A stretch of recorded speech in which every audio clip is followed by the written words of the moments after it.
Deus é gracioso e mais uma te deu,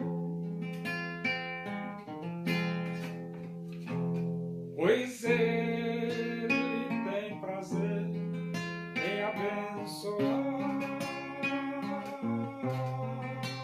os filhos seus. O Senhor te abençoe e te guarde. O Senhor faça resplandecer o seu rosto sobre ti e tenha misericórdia de ti. O Senhor sobre ti levante o seu rosto e te dê a paz.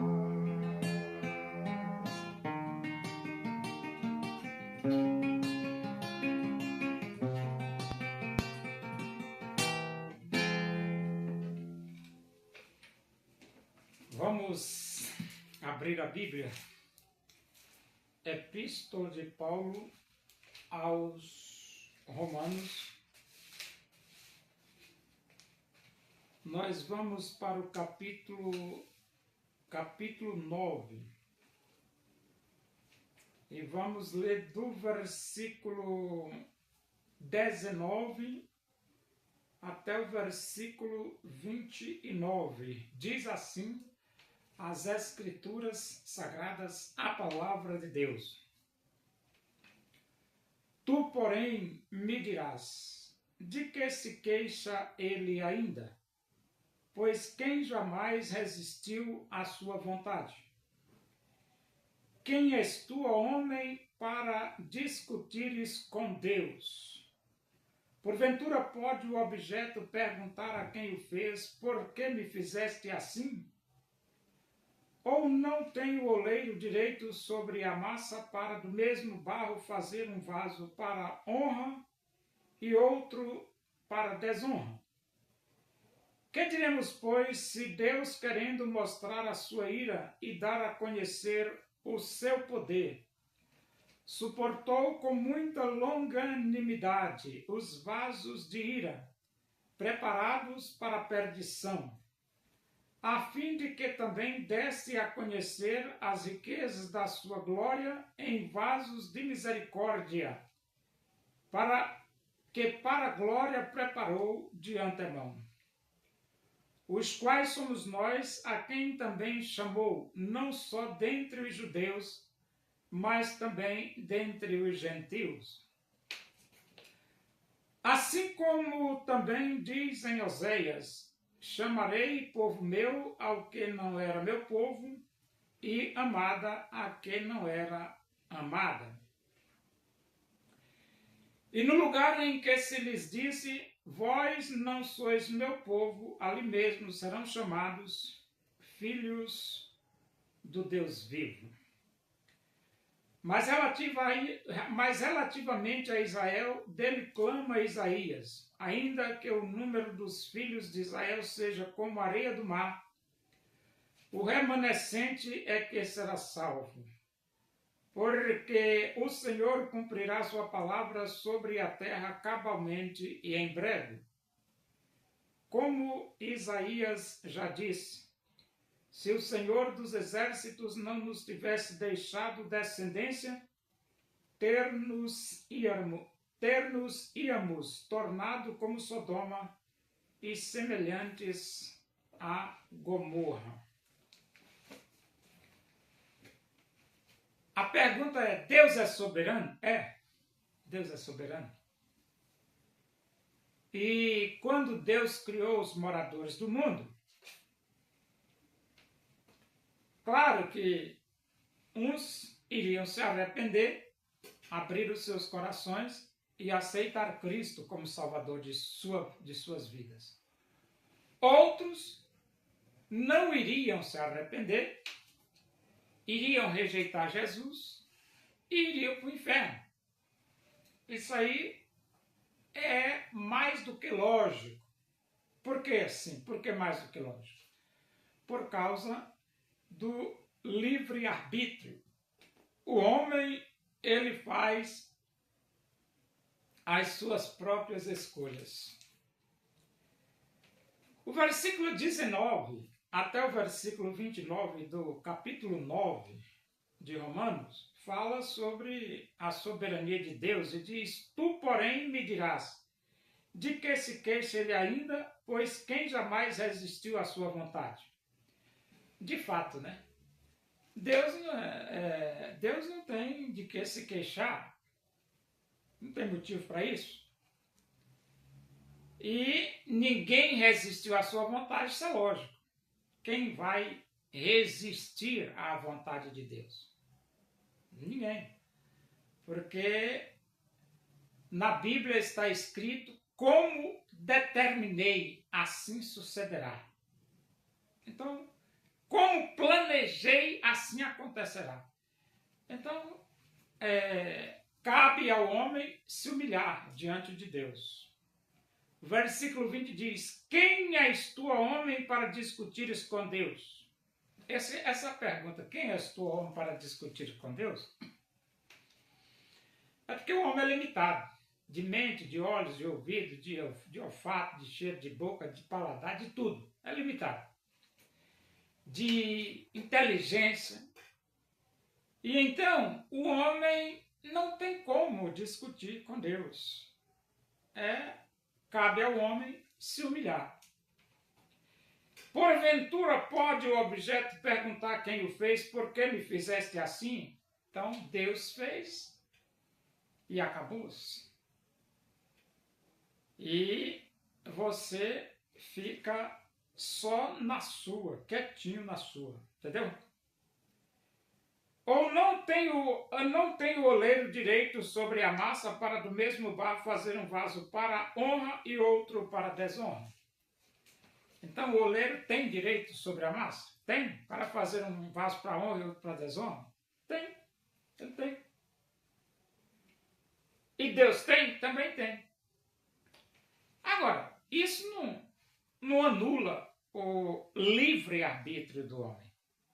Não, Deus é onisciente. Ele sabe que muitos iriam rejeitar Jesus. Mas ele fez a si mesmo. Muitos iriam para o inferno, mas ele fez a si mesmo. Entendeu? Então Deus, ele pode fazer um vaso para honra e outro para desonra. E existe, né? Vaso para honra e para desonra.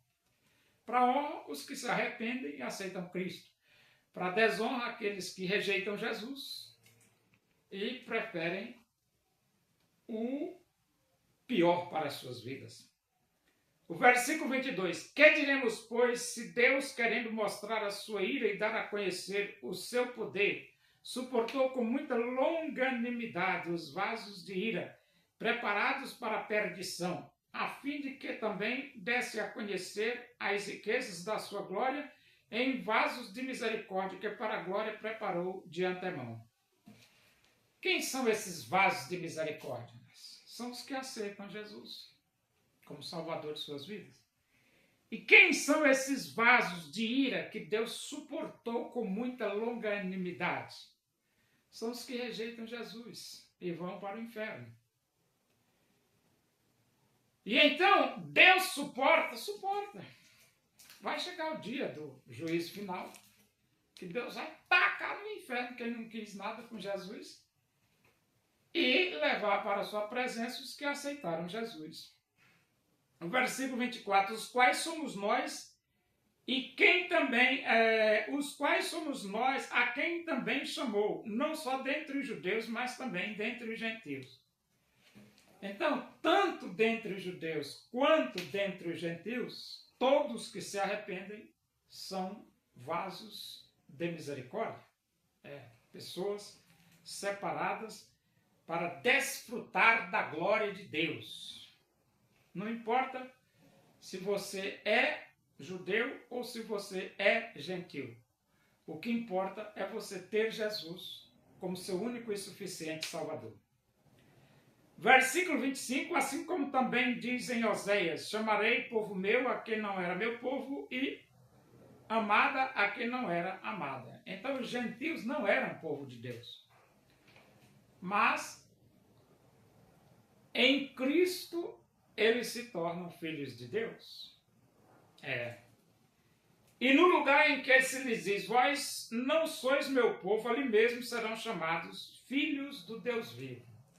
Então todos que têm Jesus como único e suficiente Salvador, mesmo que não pertença à nação de Israel, eles se tornam, através de Cristo, filhos do Deus vivo. É o que está escrito quando Jesus disse, todos quantos me receberam, deu-lhes o poder de serem feitos filhos de Deus. Não importa se seja judeu ou se seja gentil.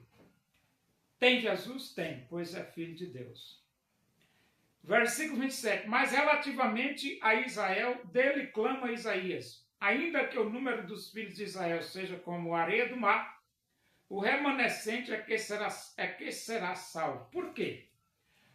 Esse remanescente são os que aceitam Jesus. Então não importa se os filhos de Israel sejam como a areia do mar. Só serão filhos de Deus aqueles que se arrependerem dos seus pecados e aceitarem Jesus. Porque o Senhor cumprirá a sua palavra sobre a terra cabalmente em breve. Então Deus vai cumprir a sua palavra? Vai cumprir.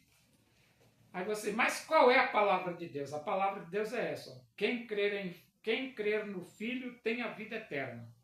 E quem não crer em Jesus não tem a vida eterna. Quem tem o Filho de Deus tem a vida. E quem não tem o Filho de Deus não tem a vida.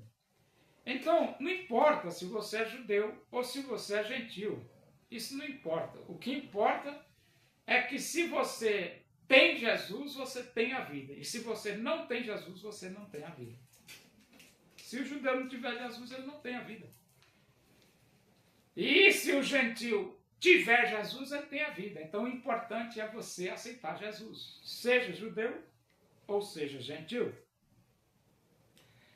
Versículo 28. Porque o Senhor cumprirá sua palavra sobre a terra cabalmente em breve. Então a palavra de Deus vai se cumprir. Ipsis literis.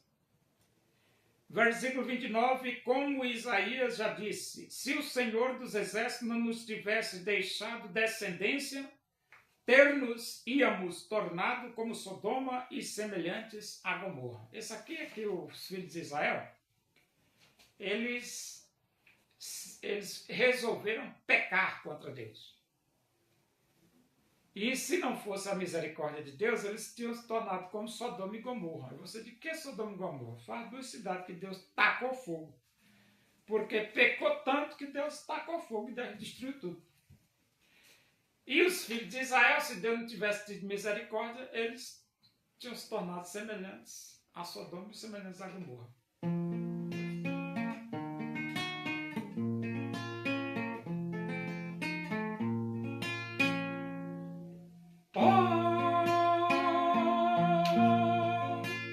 Onipotente é o Senhor e pode te ajudar nas angústias desta vida. Pode Deus te consolar nas angústias desta vida. Pode Deus te consolar. Espera, pois, pelo Senhor e fortalece teu coração.